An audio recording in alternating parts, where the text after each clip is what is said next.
5209 उपयोगिता प्रमाण पत्र,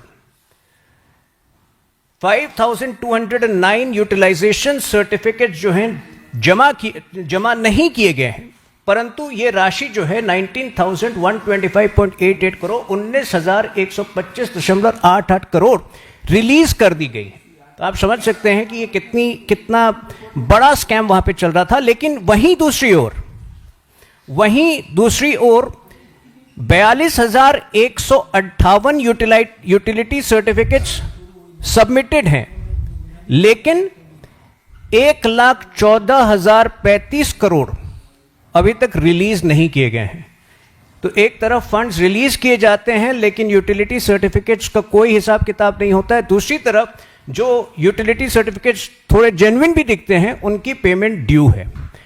8 विभागों के द्वारा पिछले एक साल में 26.22 करोड़ आकस्मिक विपत्र निकासी विड्रॉ किए गए, जिसको emergency funds, short contingency funds कहे जाते हैं। पिछले एक साल में 26 करोड़ जो हैं वो सरकार के अकाउंट से विड्रॉ किए गए, जिसमें कि 13 करोड़ लगभग केवल मार्च 2024 के महीने में हुए थे। तो हर तरफ से जो है सरकारी खजाने को हेमंत सोरेन की सरकार ही लूट रही थी। अच्छा, एक बड़ी विचित्र बात, बजटीय प्रावधान में कितना बड़ा ब्लंडर, कितनी बड़ी गलती हो सकती है, आप उसका अनुमान लगा सकते हैं। 4,536 करोड़ को रेवेन्यू सेक्शन में, राजस्व अनुभाग में दिखाए जाने के बजाय उसको कैपिटल कंपोनेंट में अर्थात पूंजीगत अनुभाग में दिखाया जाता है और वो स्पेंड कर दी जाती है। तो रेवेन्यू का हिसाब नहीं, लेकिन खर्चे जो हैं बेहिसाब। वहीं दूसरी ओर पूरे कोविड के दौरान और उसके बाद जो कमियां और जो खामियां पूरे राज्य की स्वास्थ्य व्यवस्था में पाई गई, उसका वर्णन अगर करें तो आप समझ सकते हैं कि दिल्ली में जो केजरीवाल का हाल था, उससे बुरा हाल आज झारखंड का है। मार्च 2022 में ऐसा पाया गया कि केवल 61% जो हैं पोजीशन मेडिकल ऑफिसर के और स्पेशलिस्ट के, विशेषज्ञों के रिक्त थे। जहां नर्सेस का सवाल आता है, लगभग 20 से 25% जो सीट्स, जो पोजीशंस थे नर्सेस के, वो रिक्त थे। एक कैग रिपोर्ट में ऐसा पाया गया कि जो टीचिंग स्टाफ है उसमें 45% स्थान जो है पूरी तरह से रिक्त थे। जो कम्युनिटी हेल्थ सेंटर्स है, जिसमें दवाएं जो हैं उपलब्ध होनी चाहिए, इन दवाओं में 65% से 95% का शॉर्टेज था। तो एक प्रकार से जो हमने कई ऐसे दृश्य देखे हैं दोस्तों, जहां ग्रामीण इलाकों में, ट्राइबल इलाकों में लोगों को, शवों को 50-50, 60-60 किलोमीटर जो है झारखंड में अपने कंधों पर उठाकर ले जाते हैं हमारे ग्रामीण भाई ट्राइबल्स। और दूसरी तरफ इतनी बड़ी अनियमितताएं, इतने बड़े स्कैम्स जो हैं वो स्वास्थ्य विभाग में हो रहे हैं। लेकिन इससे बड़ा सवाल जो आपको सोचने पर मजबूर करेगा, स्वास्थ्य मंत्री झारखंड के कौन है? ये पोजीशन स्वास्थ्य मंत्री का हमेशा कांग्रेस अपने पास रखता है। वहां पर पहले बन्ना गुप्ता थे, जो 2021, 22, 23 के जो आंकड़े हैं, ये सारी अनियमितताओं की जिम्मेदारी बन्ना गुप्ता पे जाती थी, जो कांग्रेस के एमएलए थे जमशेदपुर वेस्ट से। इन्हीं कारणों से वो चुनाव हारे और इस वक्त स्वास्थ्य मंत्री इरफान अंसारी है। सवाल ये उठता है कि क्या कांग्रेस विशेष रूप से हेल्थ मिनिस्ट्री को झारखंड में अपने पास रखती है ताकि वो झारखंड को अपना एक एटीएम बना सके? और सवाल जो है ये राहुल गांधी तक जाता है, क्योंकि हमने देखा है कि जहां जहां कांग्रेस को मौका मिलता है वो सरकारें बनाती ही है राज्यों में, ताकि सरकार को लूट सके। और उसका एक और उदाहरण झारखंड की सरकार में दिखता है, जहां की हेमंत सोरेन की सरकार में कांग्रेस भी प्रतिभागी है। देखिए, जो विकट स्थिति वहां स्वास्थ्य व्यवस्था की है, उसका वर्णन तो मैंने आपको दिया। लेकिन अभी 31 जनवरी 2025 को एक बड़ा ही तुगलकी फरमान जो है झारखंड सरकार ने इसी क्षेत्र में हेल्थ संबंधी एक बड़ा ही तुगलकी फरमान जारी किया है। इस फरमान के जरिए आयुष्मान भारत में जो कवरेज है, जो कवरेज प्रदान किए जा रहे हैं, जो अस्पताल आयुष्मान भारत के कवरेज में इंक्लूडेड हैं, उनमें जबरदस्त कमी की गई है और यह लागू होगा 1 अप्रैल से। इसके अनुसार झारखंड राज्य में ग्रामीण क्षेत्रों में निजी अस्पतालों में न्यूनतम बेड की संख्या 30 होनी चाहिए। अगर आप आयुष्मान भारत के कवरेज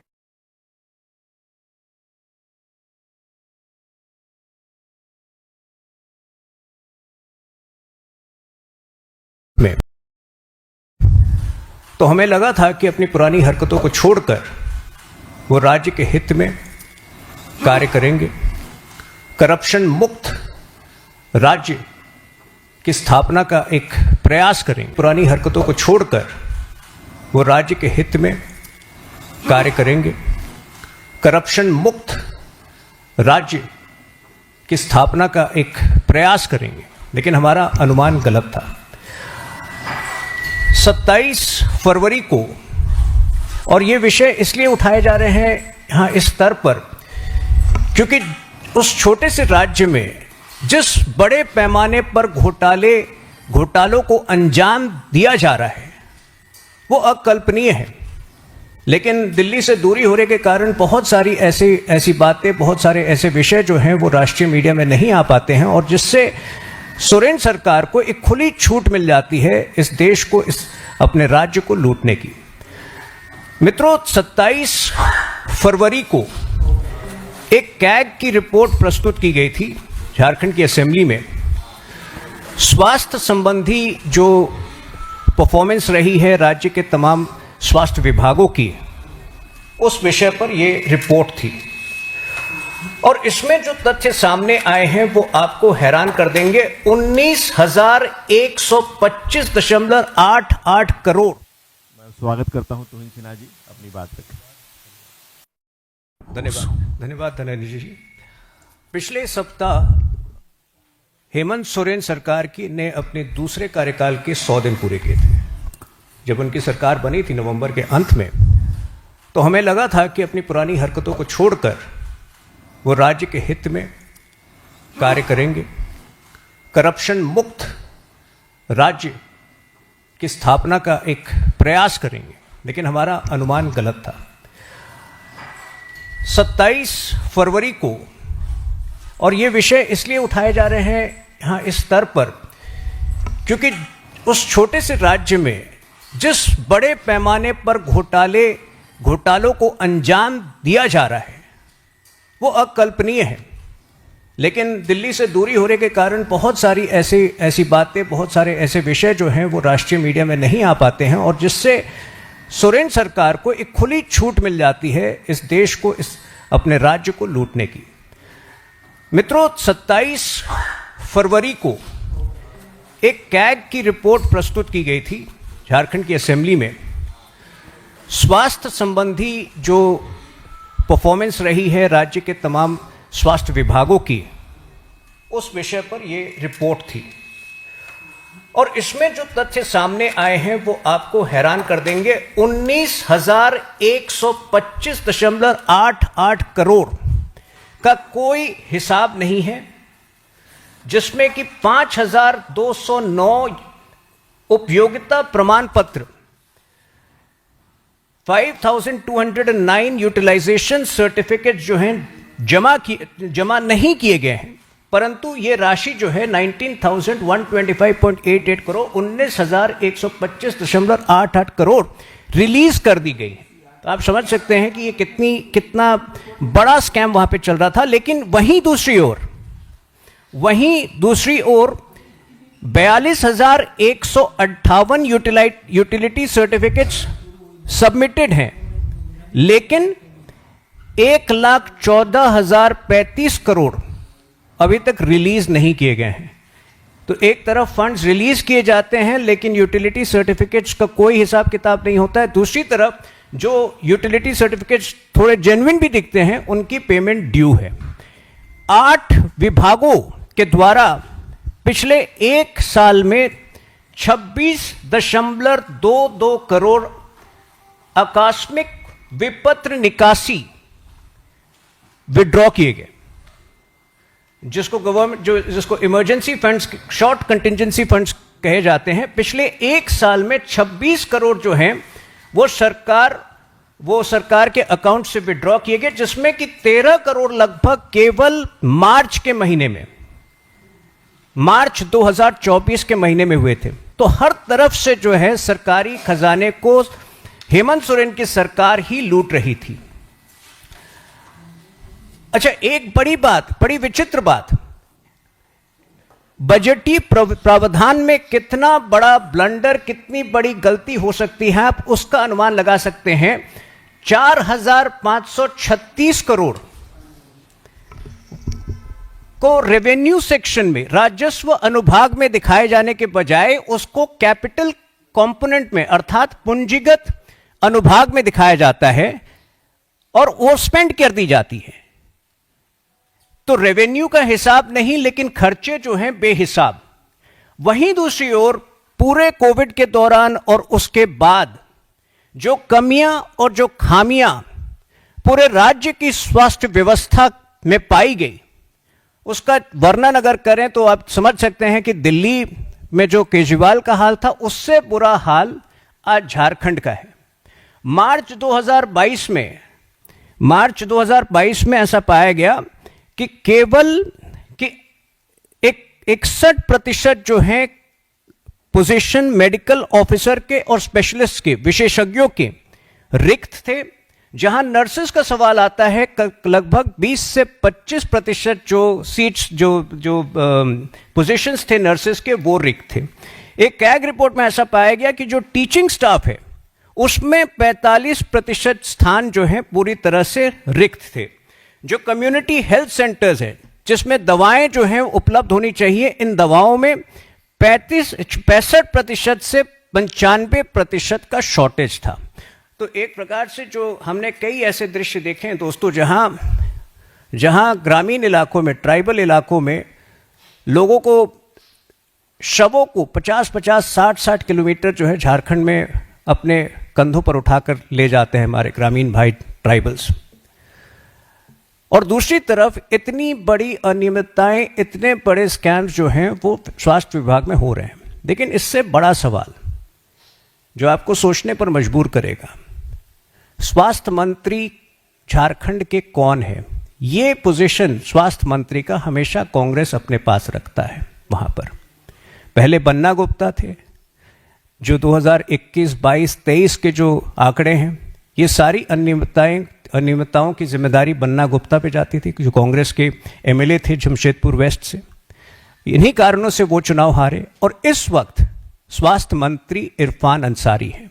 सवाल ये उठता है कि क्या कांग्रेस विशेष रूप से हेल्थ मिनिस्ट्री को झारखंड में अपने पास रखती है ताकि वो झारखंड को अपना एक एटीएम बना सके? और सवाल जो है ये राहुल गांधी तक जाता है, क्योंकि हमने देखा है कि जहां जहां कांग्रेस को मौका मिलता है वो सरकारें बनाती ही है राज्यों में ताकि सरकार को लूट सके। और उसका एक और उदाहरण झारखंड की सरकार में दिखता है, जहां की हेमंत सोरेन की सरकार में कांग्रेस भी प्रतिभागी है।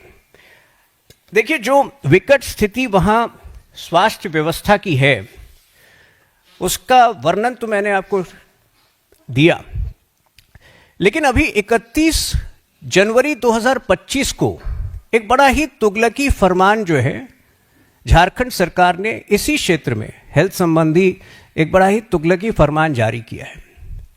इस फरमान के जरिए आयुष्मान भारत में जो कवरेज है, जो कवरेज प्रदान किए जा रहे हैं, जो अस्पताल आयुष्मान भारत के कवरेज में इंक्लूडेड हैं, उनमें जबरदस्त कमी की गई है और यह लागू होगा 1 अप्रैल से। इसके अनुसार झारखंड राज्य में ग्रामीण क्षेत्रों में निजी अस्पतालों में न्यूनतम बेड की संख्या 30 होनी चाहिए। अगर आप आयुष्मान भारत के कवरेज में आना चाहते हैं तो आपको अर्बन क्षेत्रों में कम से कम 30, माफ कीजिएगा, ये ग्रामीण क्षेत्रों में कम से कम 30 बेड होने चाहिए। आप सोच सकते हैं ग्रामीण क्षेत्र में कोई ऐसा अस्पताल होगा झारखंड के अंदर जहां की 30 बेड का अस्पताल मौजूद हो? शायद एक भी नहीं होगा। दूसरी ओर अर्बन क्षेत्रों में 50 बेड होना अनिवार्य है अगर आप आयुष्मान भारत के कवरेज में इंक्लूड होना चाहते हैं तो। कुल मिलाकर अर्बन क्षेत्र में भी अगर आप जमशेदपुर, रांची, धनबाद, बोकारो, हजारीबाग को छोड़ दें, और जिनमें इन 4-5 शहरों का जो मैंने नाम लिया, इसमें भी कुल मिलाकर मात्र आपको 18 या 20 अस्पताल मिलेंगे जिनमें कि 50 बेड मौजूद है। तो एक तरह से यह घुमाकर आयुष्मान भारत के कवरेज से झारखंड की जनता को वंचित करने का प्रयास है। और देखिए किस षड्यंत्र के तहत किया गया है। ये केजरीवाल की तरह सीधे सीधे नहीं कह रहे हैं, ये ममता बनर्जी की तरह सीधे सीधे नहीं कह रहे हैं कि हम ये स्कीम लागू नहीं करेंगे। ये ऐसे ऐसे प्रावधान ला रहे हैं जिससे कि इसका कवरेज मुश्किल हो जाएगा और लगभग असंभव हो जाएगा। मैं आपको याद दिलाना चाहता हूं कि आयुष्मान भारत की शुरुआत झारखंड से ही पहला राज्य था जिसमें आयुष्मान भारत, जब रघुवर दास की सरकार थी तो तुरंत इंप्लीमेंट किया था। और उस वक्त ग्रामीण क्षेत्रों में कई ऐसे डॉक्टर्स थे जिन्होंने 2-2, 3-3 बेड, जिन्होंने आयुष्मान भारत के कवरेज पाने के लिए, अपने आप को स्कीम में शामिल करने के लिए छोटे छोटे अस्पताल अपने घर से में खोल दिए थे। आप सोचिए रातों रात उनको कितना बड़ा नुकसान होने वाला है। और ये झारखंड की राज्य सरकार की, ये हेमंत सोरेन की क्रूरता दिखाता है। एक और विषय जो मैं आपके समक्ष रखना चाहता हूं, देखिए ये पेयजल योजनाओं, हर तरफ जो अराजकता फैली है, ये एक रिपोर्ट 2 दिन पहले की है। पूरे राज्य सरकार में पेयजल योजनाओं में जितना बजट निर्धारित गया था इस वर्ष के लिए 4,500 करोड़ निर्धारित किए गए थे, जिसमें मात्र 438 खर्च हुए हैं, अर्थात केवल 10% राशि ही खर्च हुआ है। बड़े बड़े प्रोजेक्ट, रांची के गेतलसूद डैम के रिंग रोड का पाइपलाइन, उसमें मात्र 15% काम हुआ है। धनबाद में बागमारा के फेज 1 और 2 में मात्र 20% काम हुआ है। जमशेदपुर के कई इलाकों में जहां पानी की कमी है, 8 सालों में कोई भी आगे काम नहीं हो पाए। तो आप समझ सकते हैं जब पूरा 4500 करोड़ अगर आवंटित किया जाता है, उसमें मात्र 10% खर्च हो रहे हैं, तो बाकी पैसे कहां जा रहे हैं?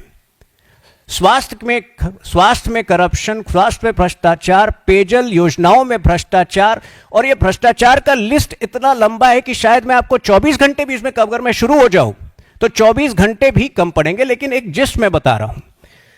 अब हम आते हैं जो दूसरी हरकतें हेमंत सोरेन सरकार की रही है, घोर तुष्टीकरण की, उस पर भी एक नजर डाल दे। अभी पिछले सप्ताह होली के दिन हमने देखा कि घोड़थंबा नाम का एक इलाका है गिरिडीह में, जहां विकास शाह नाम के एक व्यक्ति को पुलिस ने बहुत क्रूरता से मारा, उनके शरीर को पूरी तरह से जख्मी किया। उसका कारण क्या था? एक मुस्लिम बहुल इलाके में वो और उनका परिवार खुलकर होली खेलना चाहता था। इसके बाद हमारे कई नेतागण, बाबूलाल मरांडी जी उनसे मिलने गए, परिवार से मिले, रघुवर दास जी गए, और उस प्रताड़ना को देखकर वो हैरान है कि केवल एक मुस्लिम बहुल एरिया में एक हिंदू परिवार आज वहां होली नहीं खेल पा रहा है। और ये घटना जो है, ये एक झारखंड के लिए एक आदत सी बन गई है। होली में अगर ये वारदात गिरिडीह में हुई है, तो मात्र उसके 15 दिन पहले महाशिवरात्रि में हजारीबाग में यही चीज देखने को मिला।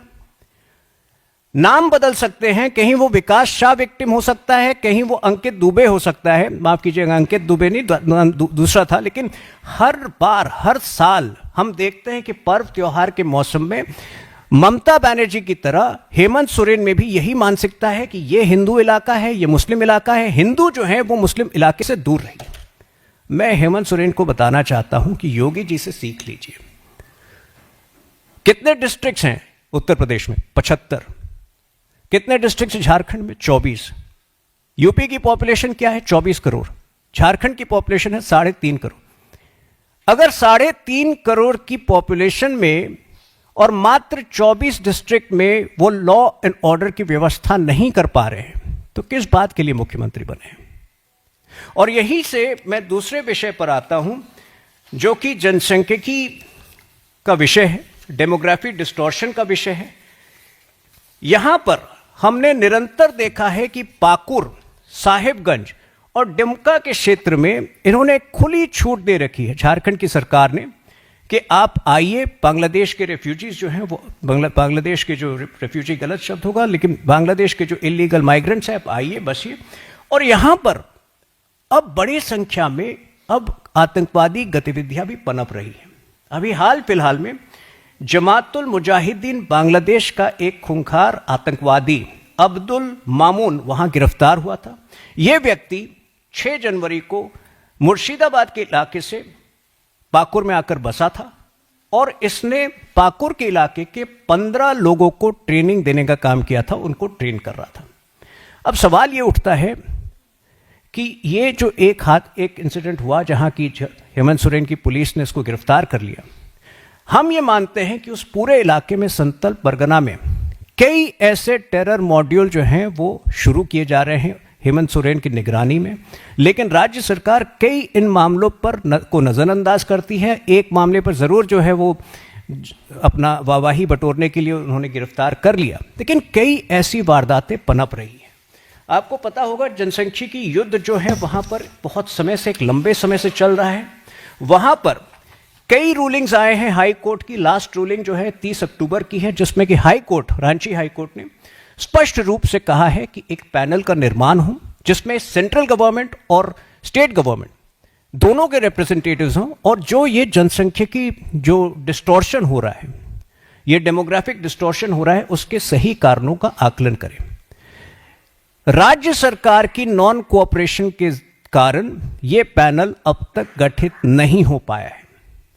अब तक उस इलाके में कोई ठोस कदम नहीं लिए गए हैं। अक्टूबर के पहले जुलाई में भी झारखंड हाईकोर्ट का एक रूलिंग था कि 5 इलाकों का उन्होंने विशेष तौर पर वर्णन किया था, जिसमें मूल तौर पे संथल परगनास के एरिया शामिल थे। देवघर, दुमका, पाकुर, साहिबगंज जो सिद्धो कानो का इलाका था, आज ये लोग उसको औरंगजेब का इलाका बनाना चाहते हैं। देखिए, बिरसा मुंडा, ये एक बड़ा प्रश्न जो है यहां खड़ा होता है कि क्या बिरसा मुंडा की भूमि को हेमंत सोरेन औरंगजेब की भूमि बनाना चाहते हैं? इसके खिलाफ हमने पुरजोर तरीके से असेंबली इलेक्शन में भी लड़ा था। दुर्भाग्यवश शायद हम इस बात को जो है बेहतर तरीके से कम्युनिकेट नहीं कर पाए थे, लेकिन हेमंत सोरेन को बहुमत मिल गई थी। लेकिन यह लड़ाई हमारी जारी रहेगी, क्योंकि झारखंड को इस वक्त बचाना बहुत महत्वपूर्ण है। तो दोस्तों, 2 बड़े प्रश्न जो हैं इस प्रेस कॉन्फ्रेंस से यही उठते हैं कि क्या कांग्रेस पार्टी झारखंड को अपना एटीएम बना चुकी है?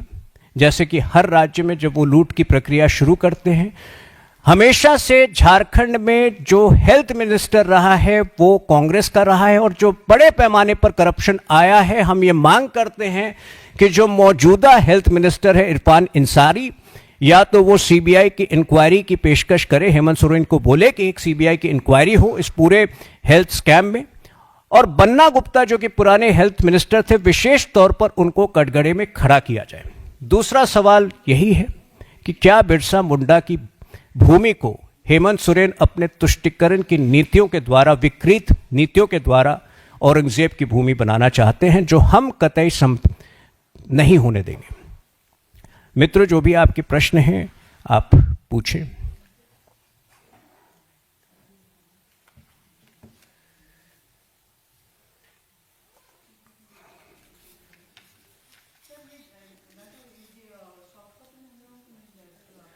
ये 2 घंटे बाद आपको रिलीज हो जाएगा। ये पार्टी के जरिए ही आपको ऑफिशियली 2 घंटे के बाद ये सारा आपको मिल जाएगा। जी,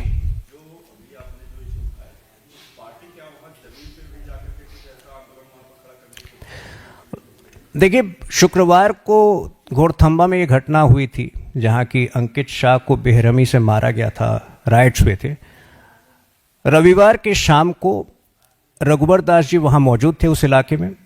ऐसी तस्वीरें आपको, ऐसी वीडियोस आपने देखी होंगी जहाँ की स्वयं वो एरिया के सुपरिटेंडेंट ऑफ पुलिस से बात कर रहे हैं, सवाल पूछ रहे हैं कि इस तरह की हरकतें, ये पक्षपात क्यों हो रहा है। और अगले दिन सुबह बाबूलाल मरांडी जी भी वहाँ मौजूद थे। तो निरंतर ये बातें उठाई जा रही। लेकिन जैसा कि मैंने आपको शुरू में कहा, जैसा धनंजय जी ने भी कहा कि ये प्रेस कॉन्फ्रेंस इसलिए भी अनिवार्य हो गया था क्योंकि एक दूरी के कारण शायद बहुत सारी चीज़ें, बहुत सारी गड़बड़ियाँ जो हो रही है और जो बड़े स्तर पर हो रही हैं, अगर दिल्ली में वो होती तो आज जो है दिल्ली की सरकार यही कारणों से गई थी। लेकिन हेमंत सोरेन की सरकार निकलती जाती है, उसको मेरे ख्याल से राष्ट्रीय सुर्खियों में जब तक ये खबरें नहीं आएंगी या अनियमितताएं नहीं आएंगी तब तक उनको एक खुली छूट मिल जाती है।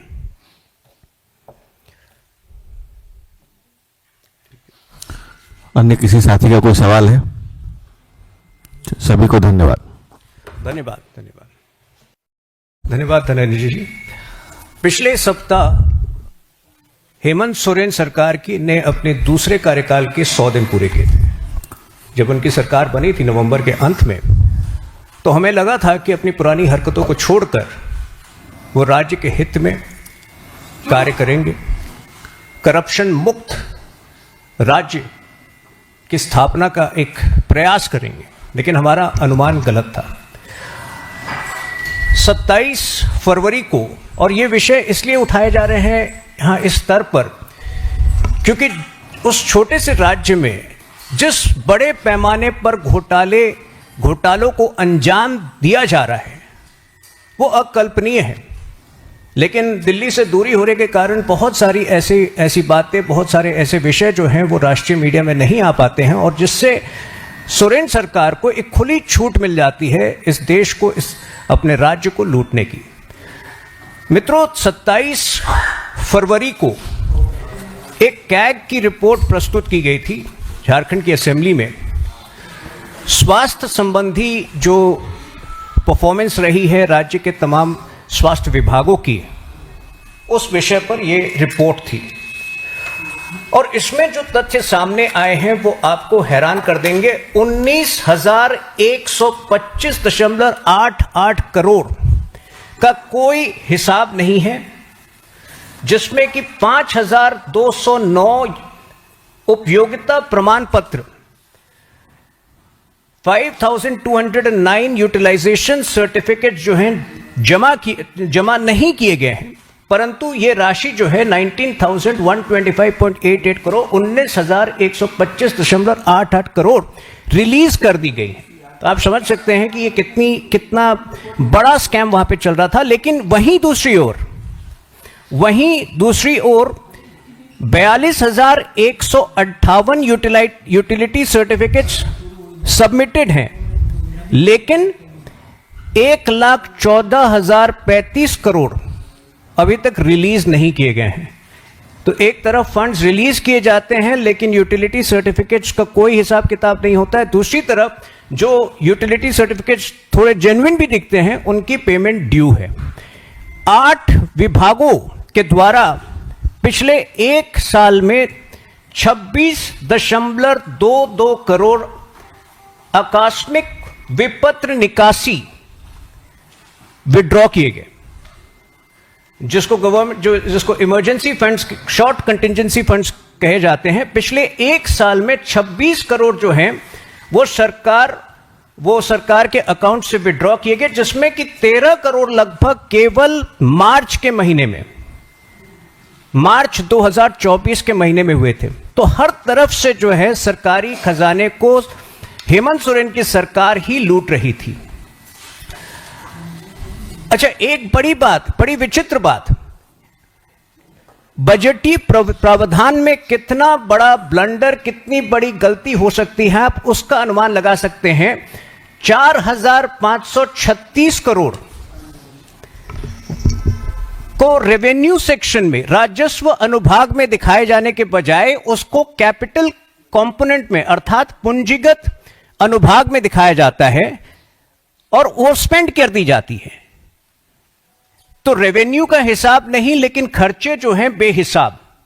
वहीं दूसरी ओर पूरे कोविड के दौरान और उसके बाद जो कमियां और जो खामियां पूरे राज्य की स्वास्थ्य व्यवस्था में पाई गई, उसका वर्णन अगर करें तो आप समझ सकते हैं कि दिल्ली में जो केजरीवाल का हाल था, उससे बुरा हाल आज झारखंड का है। मार्च 2022 में ऐसा पाया गया कि केवल कि 61% जो है पोजीशन मेडिकल ऑफिसर के और स्पेशलिस्ट के, विशेषज्ञों के रिक्त थे। जहां नर्सेस का सवाल आता है, लगभग 20 से 25% जो सीट्स जो पोजीशंस थे नर्सेस के, वो रिक्त थे।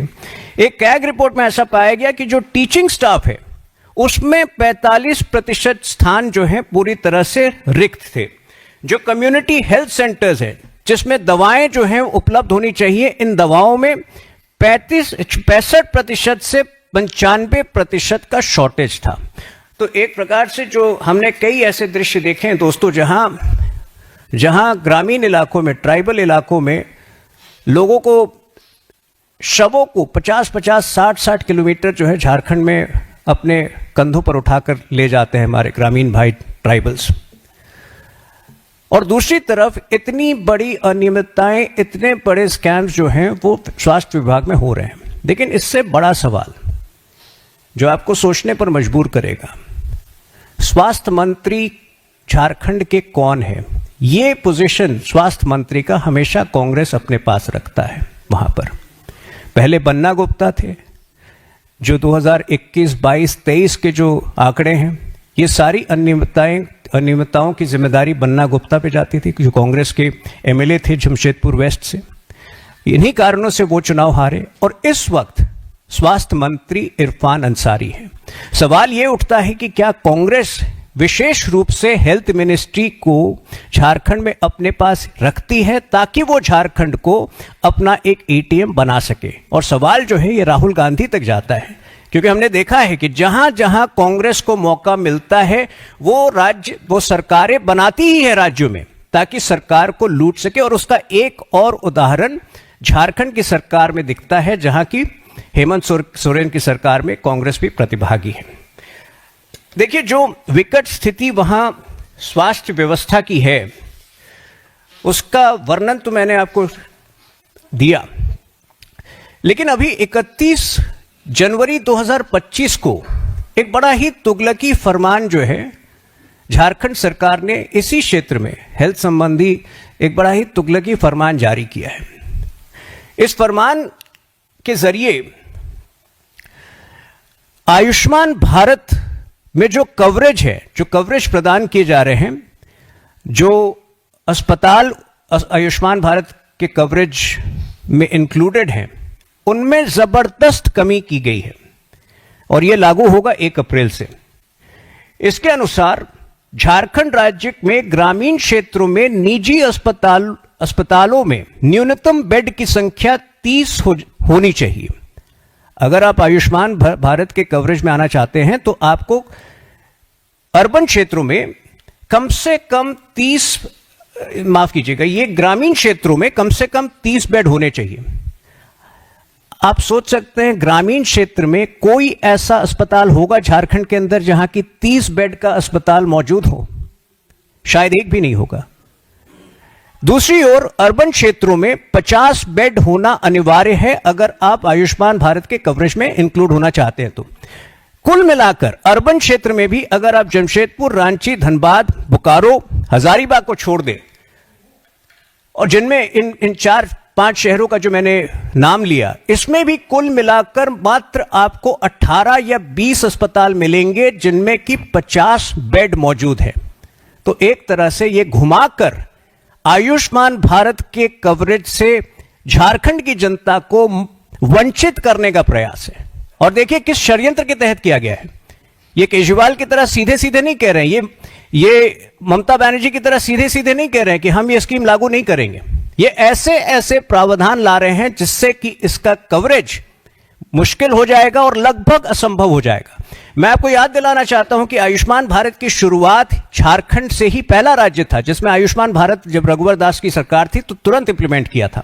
और उस वक्त ग्रामीण क्षेत्रों में कई ऐसे डॉक्टर्स थे जिन्होंने 2-2, 3-3 बेड, जिन्होंने आयुष्मान भारत के कवरेज पाने के लिए, अपने आप को स्कीम में शामिल करने के लिए छोटे छोटे अस्पताल अपने घर से में खोल दिए थे।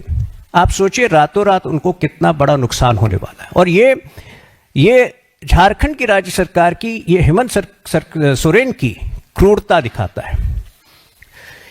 एक और विषय जो मैं आपके समक्ष रखना चाहता हूं, देखिए ये पेयजल योजनाओं, हर तरफ जो अराजकता फैली है, ये एक रिपोर्ट 2 दिन पहले की है। पूरे राज्य सरकार में पेयजल योजनाओं में जितना बजट निर्धारित गया था इस वर्ष के लिए 4,500 करोड़ निर्धारित किए गए थे, जिसमें मात्र 438 खर्च हुए हैं, अर्थात केवल 10% राशि ही खर्च हुआ है।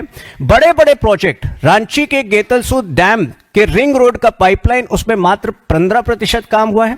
धनबाद में बागमारा के फेज 1 और 2 में मात्र 20% काम हुआ है। जमशेदपुर के कई इलाकों में जहां पानी की कमी है, 8 सालों में कोई भी आगे काम नहीं हो पाए।